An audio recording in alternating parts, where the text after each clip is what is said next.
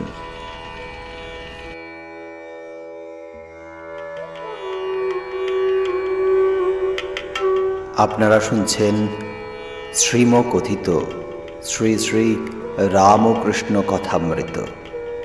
প্রতিদিন আমাদের এই চ্যানেলে সম্প্রচারিত হচ্ছে শ্রী শ্রী রামকৃষ্ণ কথামৃতের এক একটি অধ্যায় পরিচ্ছেদ।